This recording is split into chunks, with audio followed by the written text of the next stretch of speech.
Kia ora, and welcome to Wednesday's Economy Watch, where we follow the economic events and trends that affect Aotearoa.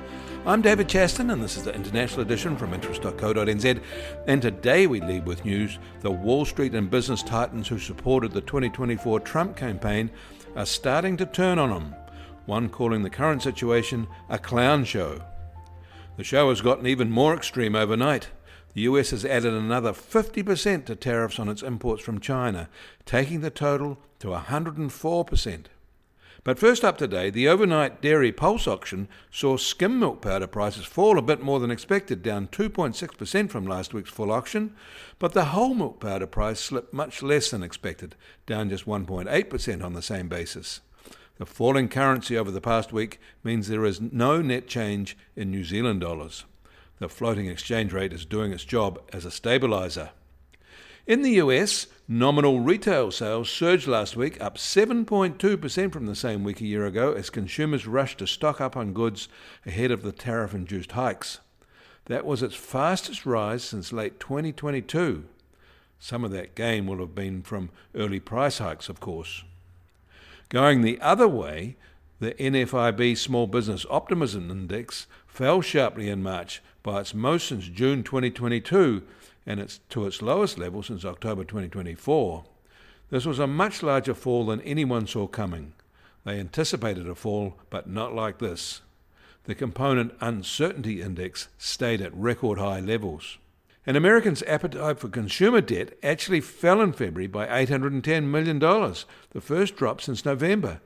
This followed a downwardly revised increase of $8.9 billion in January, and that came in well below the $15 billion rise expected. There were sharp and notable drops in demand for credit card debt and car loan debt. The latest US Treasury 3-year bond auction was well supported, but there was a notable 8.5% drop in the total bids this time, the largest easing of support we have seen. It delivered a median yield of 3.70%, down from 3.85% at the prior equivalent event a month ago. In China, there is a notable fall in the iron ore price, down 12.5% from the start of April. That is yet to show up in the cash US dollar price for Australian iron ore, but it will soon.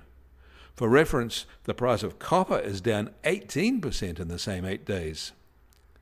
In China, the home team is stepping up to buy equities to prevent them crashing further.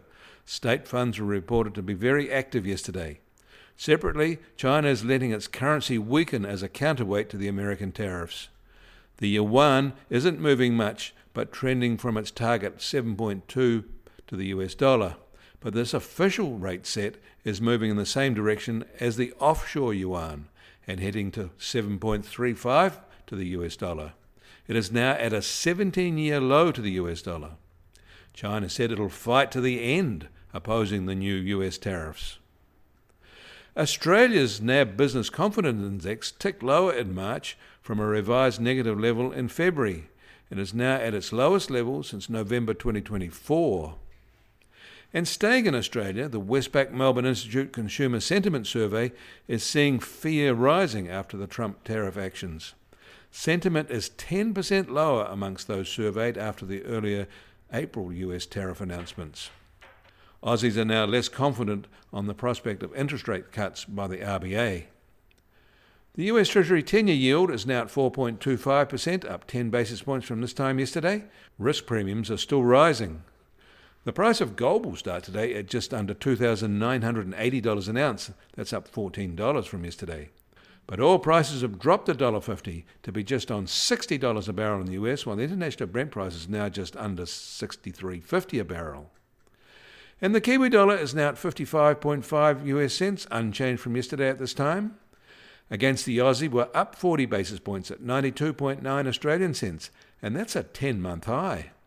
Against the euro, we're up 10 basis points from yesterday at 50.8 euro cents. That all means our trade-weighted index starts today at just on 65.6 and up 10 basis points from yesterday. And the Bitcoin price starts today at $77,213 and falling, and down another 2.1% from this time yesterday. Volatility of the past 24 hours has been moderate at plus or minus 2.6%. Join us at 2 o'clock this afternoon for the official cash rate review, the first by newly appointed interim Governor Christian Hawkesby. A 25 basis point cut to 3.5% is widely anticipated, but given the global turmoil, most of the focus will be on how they see those pressures playing out in New Zealand and how they will respond to them. You can find links to the articles mentioned today in our show notes, and you can get more news affecting the economy in New Zealand from interest.co.nz. Kia ora, I'm David Chaston, and we'll do this again tomorrow.